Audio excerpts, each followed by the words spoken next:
जय श्री कृष्ण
अष्टोत्तर कृष्ण कृपासमुद्रे श्री श्री माधव जनारविंद भक्तिवेदांत स्वामी श्रील प्रभुपाद की जय।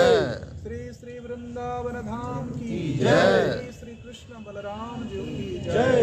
श्री श्री ललिता विशाख राधा श्याम सुंदर जी की जय। श्री गौर निताय की जय। युग धर्म हरिनाम संकीर्तन की जय। कार्तिक व्रत महामहोत्सव की जय। जन्माष्टमी की जय। श्रील प्रभुपाद की जय। समवेत भक्त वृंद की जय। दाई गौर हरि प्रेमानंद हरि हरि बोल। सब लोग बैठ जाइए। तो आज कार्तिक में हम तो देखते हैं कि बहुत सारे त्योहार पड़ता है, लेकिन आज एक विशेष त्योहार है जिस दिन भगवान श्री कृष्ण बछड़े भी चराए थे और इसी दिन प्रारंभ से उन्होंने गोचारण भी किए, तो इसलिए आज गोपाष्टमी के नाम से प्रसिद्ध है। ऐसे आप लोग जानते हैं कि भगवान जब इस धराधाम पर अवतरित होते हैं, उनकी उद्देश्य रहता है धर्म की स्थापना करना। लेकिन धर्म की स्थापना कैसे करते हैं? साधुओं की रक्षा करके, दुष्टों को संहार करके। तो साधुओं को रक्षा करने के साथ साथ साधु जो कार्य करते हैं धर्म की रक्षा के लिए, वो है गो रक्षा। इसलिए एक प्रसिद्ध स्तुति भगवान श्री कृष्ण के लिए है। सब लोग हाथ जोड़ करके मेरे पीछे बोलिए।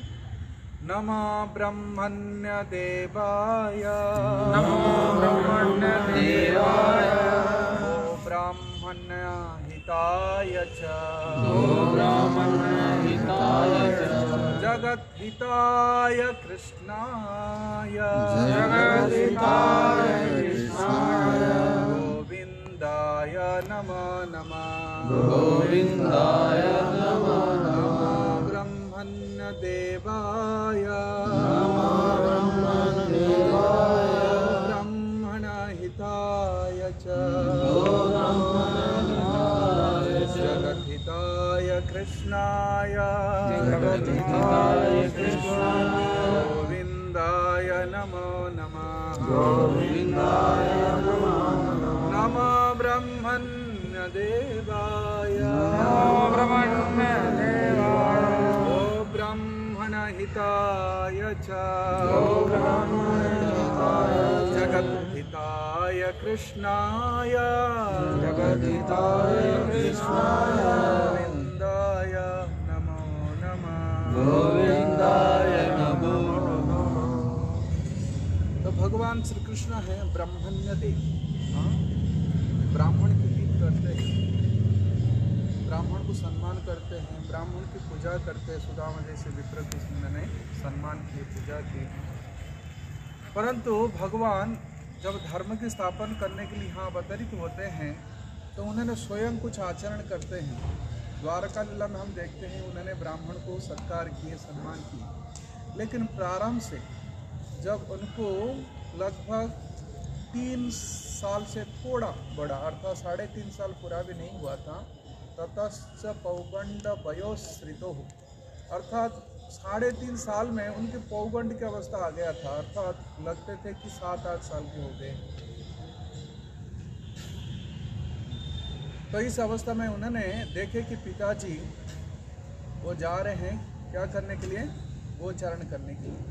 हालांकि नंद बाबा राजा थे, परंतु उस समय ऐसे नहीं था कि राजा केवल अपने राज सिंहासन पर आरूढ़ रहेगा, वह अपने राज कार्य करेगा। नहीं, जिस कुल में, जिस खानदान में व्यक्ति जन्म लेता है, उस खानदान के अनुसार, उस कुल परंपरा के अनुसार उसको कार्य करना पड़ता है। यदि वैश्य कुल में जन्म लिए हैं तो वैश्य के कार्य करना पड़ेगा, क्षत्रिय कुल में जन्म लिया तो क्षत्रिय की कार्य करना पड़ेगा, ब्राह्मण कुल में जन्म लिया तो ब्राह्मण की कार्य करना पड़ेगा। अगर वो शूद्र है तो शूद्र के एक कार्य है, वो है परिचर्यात्मकं कर्म शूद्र स्वापि स्वभाव। शूद्रों के कार्य होता है 3 वर्ण की सेवा करना, उनके काम में लगना। कलियुग में सब लोग काम में लगे हैं क्योंकि सब शूद्र बन गए हैं। परंतु धर्म की रक्षा भगवान करते हैं, और भगवान कभी कभी राजा के रूप में भी प्रकट होते हैं, जैसे राजा राम के रूप में है, द्वारकाधीश के रूप में है। तो ऐसे स्वयं अपने हाथ में शासन को लेते हैं। हाँ, जैसे परशुराम के रूप में उन्होंने क्षत्रिय राजा को संहार किया, लेकिन ब्राह्मण थे।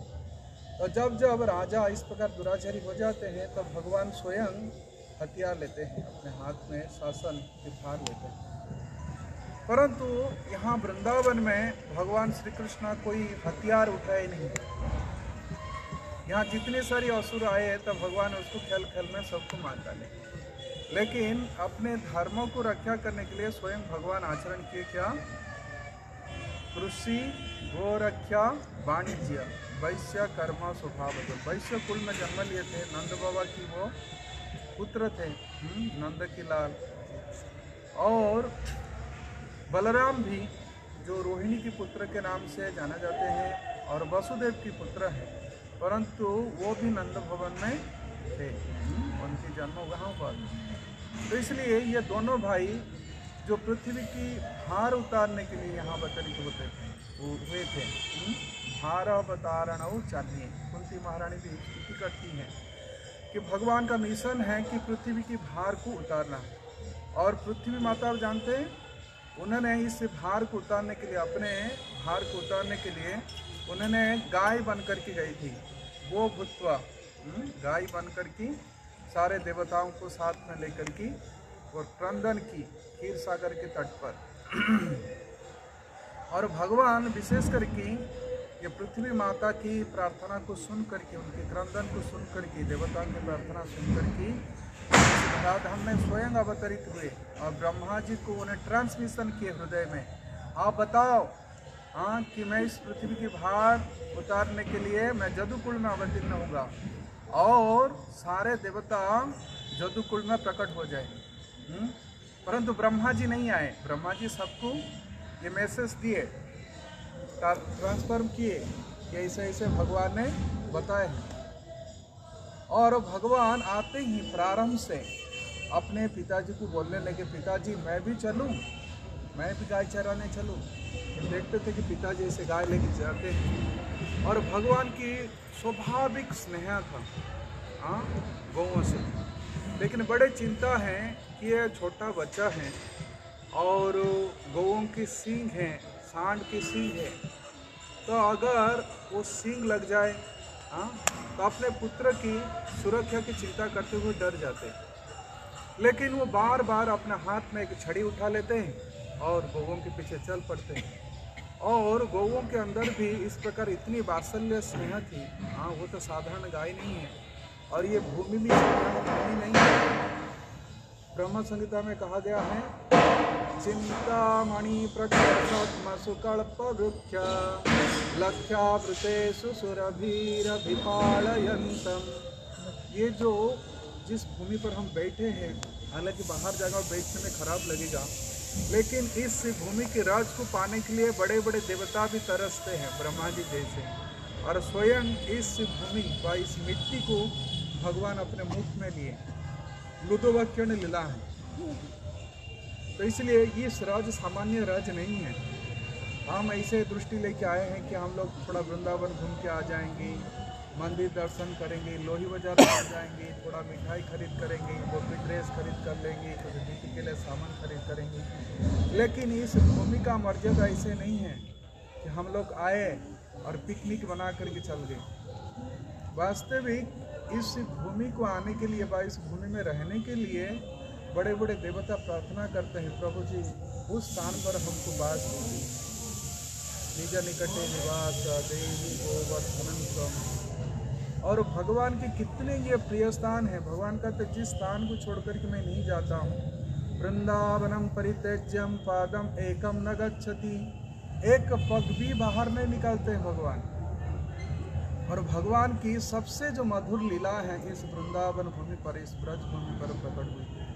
और भगवान की जो मधुर लीला है, जो 11 साल तक रहे, उस मधुर लीला में 3 लीला हैं, जो है बाल्य लीला, जो वात्सल्य रस को पोषण करते हैं। उसके बाद भगवान करते हैं बहुगंड लीला, वो साख्य रस को पोषण करता है। फिर उसके बाद किशोर लीला, जो माधुर्य रस को पोषण करता है, गोपियों के साथ भगवान की जो रास लीला है। तो प्रत्येक जीवात्मा के अंदर एक प्रीति है, प्रेम करने की स्वाभाविक कला है।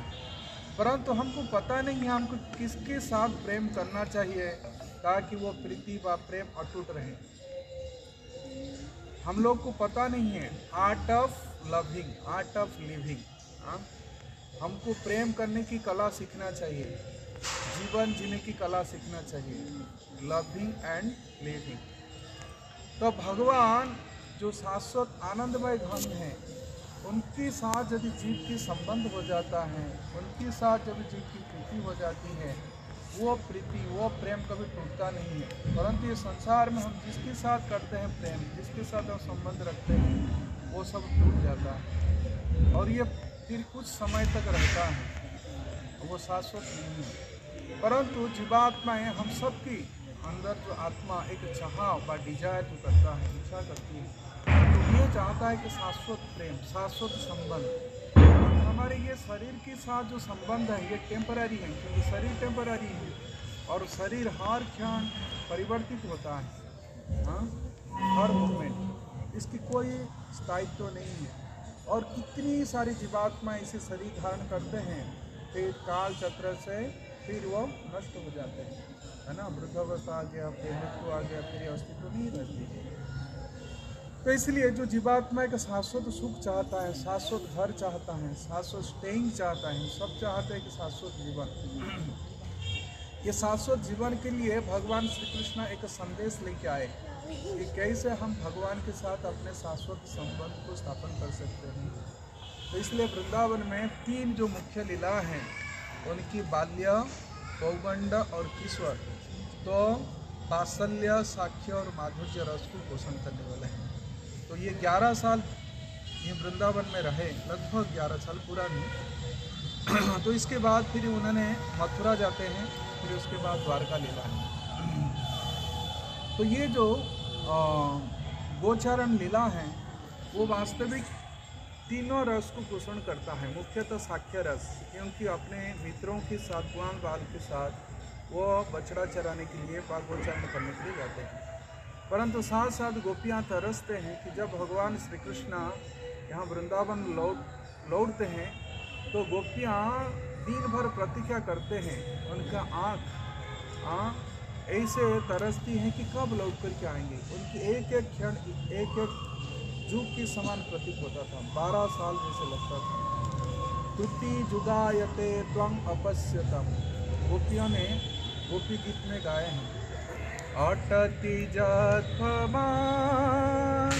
आहनि काननम् त्रुटि जुगायते त्वं अपश्यतम् कुटिलकुन्तलं श्रीमुखं च ते जडौदीख्यतं त्वं अपश्यतम्।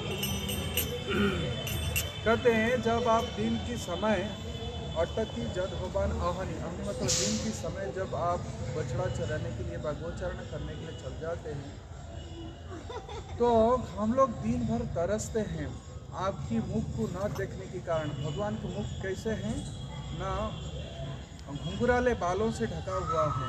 कुटिला कुंतला श्रीमुखम चते, तो ऐसे घुंघराले बाल और उनकी मुख जैसे कमल जैसे हैं, पूरा खिला हुआ है और श्याम वर्ण की है, और मस्तक पर मयूरपुच्छ धारण करते हैं, और हाथ में एक सुंदर अस्त्र है, पूरा 3 जगत को मोहित करने वाला वो है बांसुरी। भगवान इस जगत की शासन किए एक रिमोट से, क्या, बांसुरी से। हाँ, अन्य जगह में तो कभी चक्र धारण करते हैं, द्वारका मथुरा में, लेकिन यहाँ कोई चक्र पत्र उठाए नहीं, गदा नहीं उठाए, उनके पास केवल सिर्फ होता है बांसुरी। तो भगवान जब इस प्रकार बांसुरी बजाते हैं और बांसुरी वादन करते हुए शाम की समय, सायंकाल, गोधूली के समय जब अपने बछड़े व गौओं को लेकर के लौटते हैं, तो गोधूली से उनकी बाल भी ढक जाता है, रथ से, गोरा जिसको बोलते हैं। कहते हम इस मुख को देखने के लिए तरसते हैं, तो हमको ऐसे लगता है कि एक एक मुहूर्त हमको एक एक जुग जैसे प्रतीत होता है। हाँ, परंतु पता नहीं है ब्रह्मा जी क्यों ऐसे हमारे आँख के ऊपर पलक डाल दिया है। उसको बोलते हैं जड़, गाली दे रहे। तो भगवान ये गोष्ठ गोचारण जो लीला किए, ये वास्तविक वात्सल्य रस को भी पोषण करता है। और जब बछड़ा चोरा लिए ब्रह्मा जी, तो भगवान क्या बने थे? क्या बने? बछड़े भी बने और ग्वाल बाल भी बने। तो ग्वाल बाल बनकर की छोटे छोटे जो बच्चे जाते थे गोचारण करने के लिए, उनकी माँ की स्तनपान की, वात्सल्य रस को भी पोषण किए, साख्य रस को भी पोषण किए।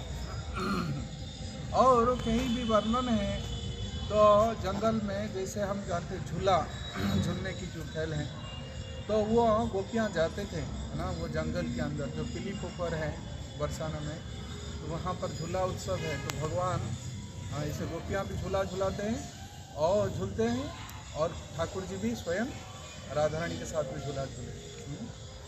तो ये जो वन विहार लीला में मुख्यतः साख्य रस, वात्सल्य रस और माधुर्य रस, तीनों रस की पोषण किए। तो ये चिंता थी कि ये बच्चा बोल रहा है कि मैं गोचारण करने के लिए जाऊंगा, लेकिन डर है पिता माता का, क्योंकि जो श्रुद्ध होते हैं उनका मन में हमेशा ही अनिष्ट की चिंता रहता है कि कुछ खतरा तो न हो जाए, कुछ विपत्ति तो न आ जाए। तो इस प्रकार भय बना रहता है। क्यों? क्योंकि रूप गोस्वामी पाद भक्ति रसामृत सिंधु में कहते हैं, बंधु हृदयानि विपद संकिनी। जो बंधु होते हैं, श्रुद्ध होते हैं, हितैषी होते हैं, उनके मन में हमेशा है डर बना रहता है, कोई खतरा ना आ जाए। तो बार बार आग्रह कर रहे हैं, लेकिन नंद बाबा एक दृष्टि से सोच रहे हैं, ये तो बहुत अच्छी बात है कि हमारे कुल परंपरा के अनुसार हमारी बच्चा के अंदर भी इस प्रकार भावना है। क्योंकि सब पहले जो वर्णाश्रम सिस्टम था, तो उस वर्णाश्रम पद्धति में हर बच्चे को पिता माता ट्रेनिंग करते थे, जो ऑक्यूपेशन उनकी परिवार में है। जो खेती करने वाला किसान है तो अपने बच्चे को खेती सिखाता था, कोई लुहार है तो अपने बच्चों को वही कार्य सिखाता था।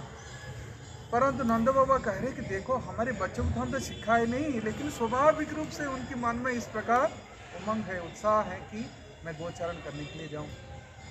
लेकिन हमारा तो ये है कि उनकी अनिष्ट ना हो जाए, और वो जाएंगे तो फिर बच्चे भी जाएंगे उनके साथ, क्योंकि बच्चे एक क्षण भी छोड़ के नहीं रह पाते कन्या भी। तो फिर विचार विमर्श किया, जितना बार रुकते हैं तो ये नीचे धूल में लोटपट हो जाते हैं, नहीं मुझे जाना है।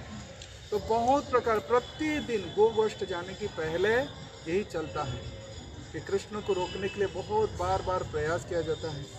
और ऐसे होता है कि कृष्ण ने जिस गौओं को स्पर्श किए, जिस बछड़े को स्पर्श कर देते हैं, और फिर उनको छोड़ के वो नहीं जाता।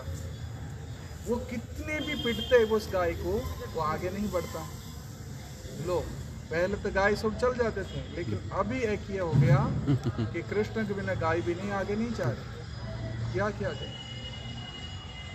तो फिर आपस में सुझाव करके कहा कि देखो, ये अच्छा रहेगा कि ये बछड़ा चराने के लिए जाए। क्यों? क्योंकि बछड़ा का सींग नहीं होता है और छोटे बच्चे हैं, तो बछड़ा चराने के लिए उनको भेज दिया जाए। तो आज के दिन जब 3 साल 4 महीना के हो गए थे, शुक्ल अष्टमी, कार्तिकेय टू शुक्ल अष्टमी, इस दिन को विद्वान लोग गोपाष्टमी के रूप में कहते हैं, क्योंकि इस दिन भगवान ने गौओं को चराने के लिए, बछड़े को चराने के लिए संकल्प किए। इस दिन मुहूर्त निकाला गया, सांडिल्य मुनि ने कोष्ठी निकाल करके बताया कि इसी दिन ही यदि वो बछड़ा चराने के लिए जाए तो उनका कोई अनिष्ट नहीं होगा। और ऐसे कहा जाता है कि ये जो संदेश सब जगह ब्रज में फैल गया। बरसाना, ऐसे तो नंदगांव में थे ही, बरसाना बहुत ज़्यादा दूर नहीं है, तो वहाँ श्रीमती राधा रानी, वृषभानु, कीर्तिदा, ये सब ने ये सोचे कि बहुत अच्छा है हमारे ब्रज की सौभाग्य है कि कृष्णा जैसे और वो छोटा लड़का वो जाए गोचारण करने के लिए, हमारा ब्रज तो पूरा भरा पूरा हो जाएगा। क्योंकि वास्तविक ब्रज तभी समृद्धि से भर गया है जब कृष्ण की जन्म हुआ। जयति तेधिकम जन्मना ब्रजा, जब ब्रज में भगवान के प्रकट हुआ उसी समय से ब्रज की सारे समृद्धि आ गई, सारे रिद्धि सिद्धि सब प्रकट हो गए। परंतु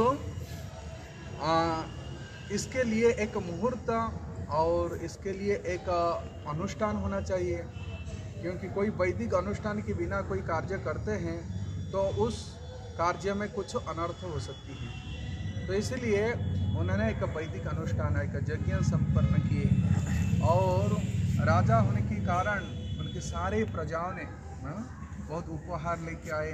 बहुत विस्तार से वर्णन है गोपाल चंपू में कि किस प्रकार भगवान ये जो गोचारण करने के बाद वस्त्रचारण करने के लिए किस प्रकार तैयार हुए। सबको नया नया वस्त्र मिला, सबको श्रृंगार किया गया, सुगंधित फूल, ताज़ा फूल, ऐसा नहीं कि कोई आ गया मंडी से उसको ये करो, सब तोड़ कर। उस समय ब्रज में पूरा वृक्ष फल और फूल से भरा रहता था। तो गाड़ी आ गया, मुझे जाना आ गया। हरिमल में सामने में हूँ, सामने आप जब आ रहे थे ना तो सामने देखो पार्क में।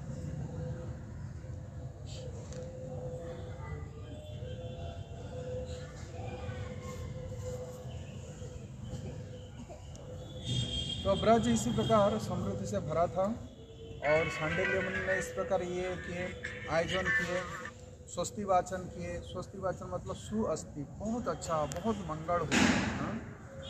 तो सारे बच्चों को नए नए वस्त्र मिला, लकुटी मिला, सिंगा। आप सिंगा जानते हैं? जो बजाने वाला भैंस की सिंग से बनता है, उसको सिंगा बोलते हैं। और अब जानते हैं कि जब जंगल में जाते हैं कि सबसे छोटे बच्चे हैं उनके पैर की सुरक्षा होना चाहिए, है ना। तो यशोदा मैया ने एक चप्पल बना ली थी, है ना, खड़ा हो, है ना, बादू का। उस समय तो कोई चप्पल नहीं था, लकड़ी का खड़ा हो, पतला खड़ा हो। और जब वो सोच रही है कि जब कृष्ण निकलेंगे तब फिर मैं दूंगा। लेकिन जब पूजा मंत्र उच्चारण आदि सब हो गया तो उस समय यशोदा माँ ने खड़ी है तो कृष्ण पूछ रहे, माँ ये क्या उपहार है? रोहिणी और सब बड़े बड़े जो गोपियाँ थे सब अपने पे उपहार दिए। हाँ, गले में डाल दिए। क्या जानते हैं? नाखून। किसके नाखून होता है? बाल। जैसे कि कोई जो अशुभ शक्ति है, हाँ, पिशाचियों का कोई नज़र ना पड़े। अच्छा, और आँख में काजल लगाते हैं, ठिठुना लगाते हैं कि बच्चे के ऊपर नज़र ना पड़े। और आज ये करें, देखो, संकल्प करो कि पास में ही बछड़ा चराना। आगे जो गोचारण के लिए बताते, देखो आपका जो पैर में जो घुंघरू है उसका आवाज़ सुनाई पड़ना चाहिए, तब फिर मालूम होगा कि आप पास में हैं। तो भगवान इसी प्रकार ट्रिक करते थे, उस समय इसे आवाज़ करते थे, लेकिन फिर जहाँ जाना है तो चुपचाप निकल जाते हैं। जाकर फिर पेड़ पर चढ़ कर के जमुना में छलांग मारते थे, कूदते थे, प्लबाए ना, बंदर जैसे लटक जाते थे पैर को ऊपर करके, है ना, फिर पानी में कूदते थे सर को नीचे करके। तो इस प्रकार भगवान ये मनुष्य समाज को शांति, समृद्धि, सुख, संपत्ति प्रदान करने के लिए ये धर्म को सिखाए कि किस प्रकार हम धर्म को पालन करें। धर्म की रक्षा जब तक नहीं होता है तब तक कोई समाज सुरक्षित नहीं रह सकता है, क्योंकि लोग को पता नहीं है कि धर्म क्या है। जो मन में सोचते हैं, जो कुछ सुनते हैं तो वो इसी को ही धर्म मान लेते हैं। इसलिए शास्त्र के आदेश को मानना चाहिए, बस शास्त्र को पढ़ना चाहिए कि शास्त्र में ही धर्म दिया गया है। धर्म तो साक्षात भगवत गणितम। हाँ, तो धर्म की प्रणयन भगवान किए हैं।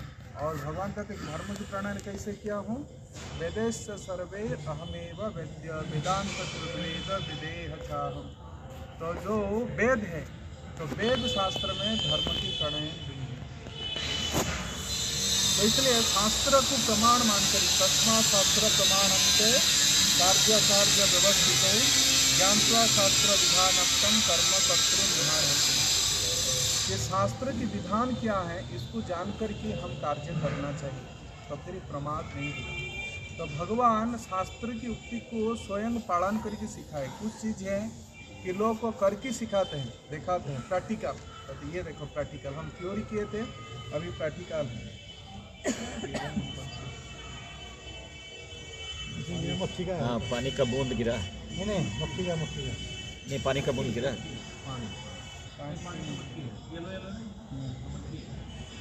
ये मक्खी का बूंद नहीं वो तो मक्खी है।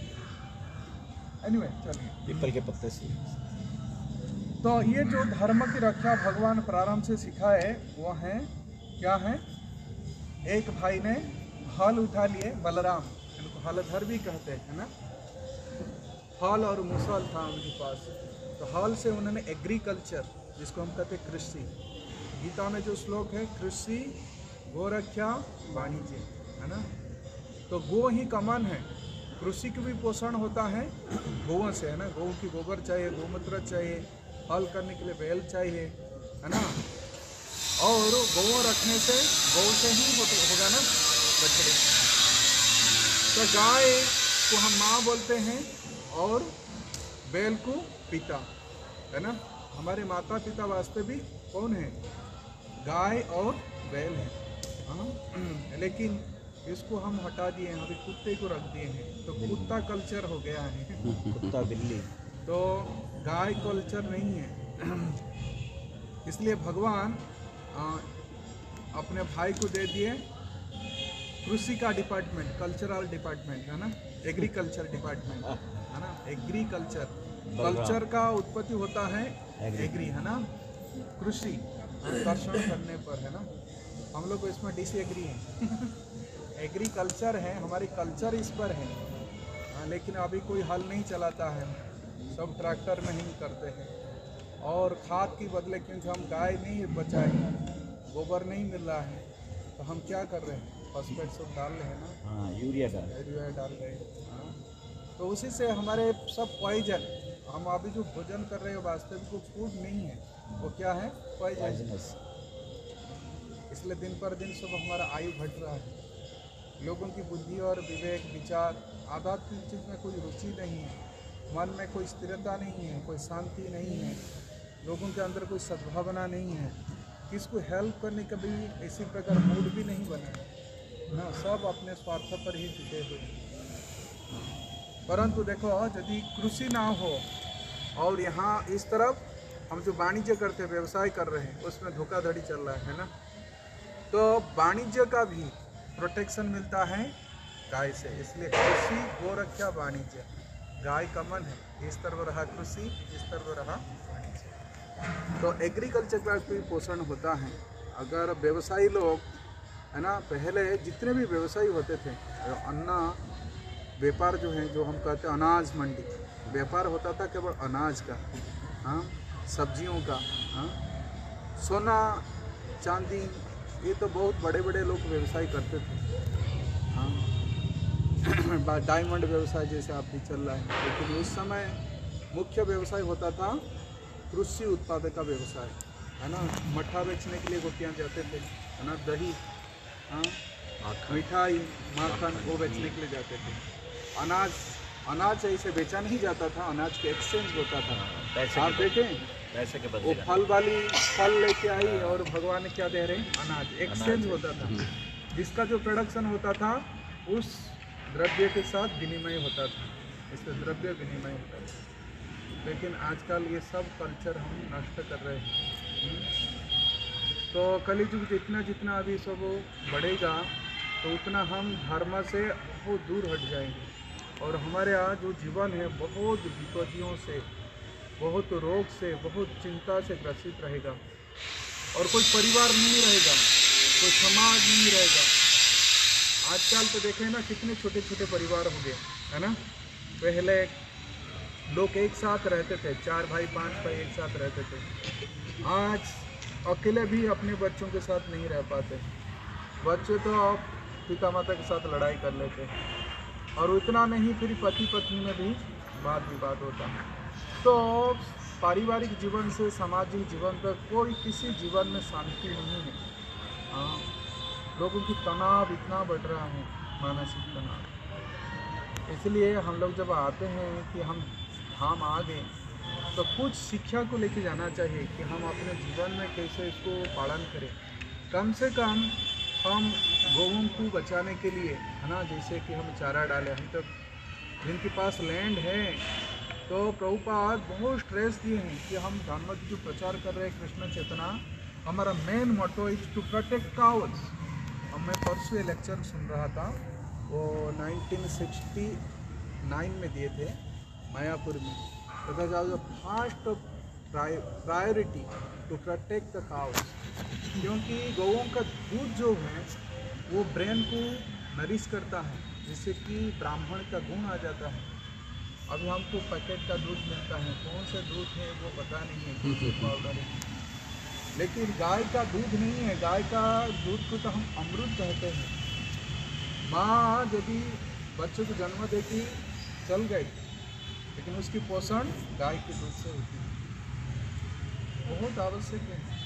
जिनके पास लैंड है, कम से कम 4-5 गाय रखी, गोपालन, और नहीं तो जहाँ पर गौशाला है, समय था 26-27 साल पहले में देखा कि वृंदावन में बहुत संख्या की केवल क्या थे, भैंस।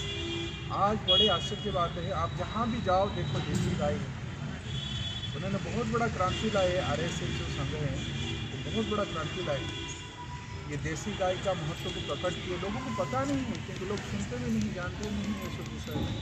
और जैसे जैसे सरकार आता है तो उसी प्रकार हम अपने महत्व को फैलाता है। लेकिन हमारे जीवन होता है, अभी साधुओं ने भी ये सब मत किए हैं, यूपी सरकार ने भी इस प्रकार ग्रहण किए हैं कि हमारा जो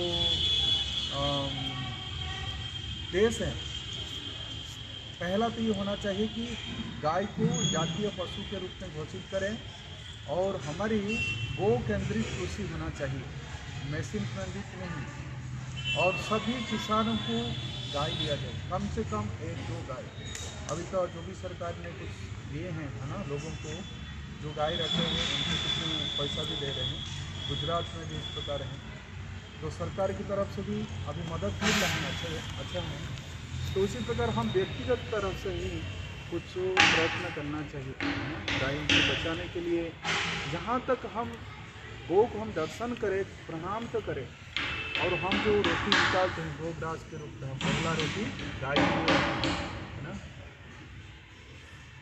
और जहाँ पर इस प्रकार गौशाला है, गाँवों की सुरक्षित होते हैं, उनके चारा के लिए कुछ हम दान करें, हम चारा खरीद करके दे सकते हैं, बहुत अच्छा है। अभी दूसरे स्थान पर तो बात नहीं कर सकते, लेकिन यहाँ वृंदावन में जो जिस प्रकार स्थिति थी कि भैंस का संख्या बहुत था, और उस समय मिठाई का दुकान यहाँ से केवल भैंस का जो सप्लाई होता था।